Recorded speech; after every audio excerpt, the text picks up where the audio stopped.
Cars are an extension of our personality. Cars really are another layer of clothing. It's something that we put on after we get dressed. And that tells a lot about you. This is Woodward Dream Cruise. And it's a once a year thing for people that come here. This is Woodward Avenue, the main thoroughfare through suburbia of Detroit. This used to be the major cruise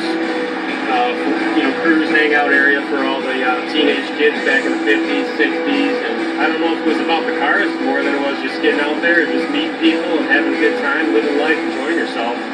You know, stop at the drive-in, just cruise around. Just bring out your wheels and cruise. Detroit, the birthplace of the automobile for the most part. Everybody here either works for Ford, GM, Chrysler.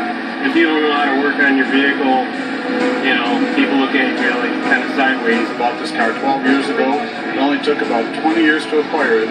So after, 30-some years, I finally got my dream car. This car is unique. The older cars, the older muscle, they all have distinct lines, and there's something fashionable about every single car. The cars that nowadays, they all look alike. I enjoy playing with cars. I mean, that's basically what it is. Putting them together, driving them is fun. Okay, and I guess it just keeps us young since I just feel younger. You always have a pretty car, you might be able to get the pretty girls. It is the same, they will go hand in hand. It's just that unique bond between men and cars is just the fact that if they look good, you feel good. I think that's a good part about it. My relationship to cars, I probably started when I was about 15 years of age. 59 now. It's been a long relationship with cars. I believe it's either in your blood or it's not.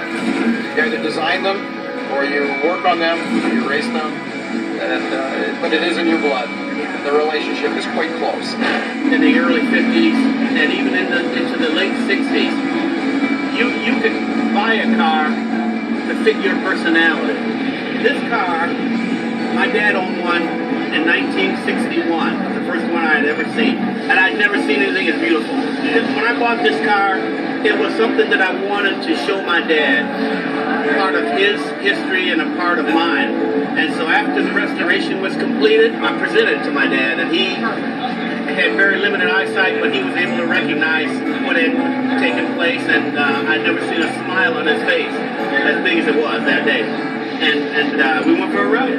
I have a son that's 17, and actually this is his car. We spent many evenings in the garage, wrenching on it. It gave me an opportunity to cultivate a relationship with my son from a man-to-man standpoint. My dad came home, I was 14 years old. He said, I think I found it. I said, found what? He said, I found your car. So he bought it for me, $1,200, bucket of bolts, and it took us 6 years.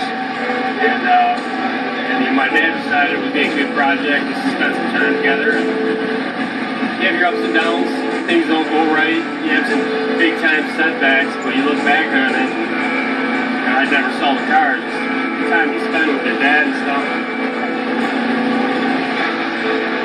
It's not the car, it's just metal, plastic bolts. It goes way beyond that. It's the people you spend time with, family and friends, everybody that helped you out along the way.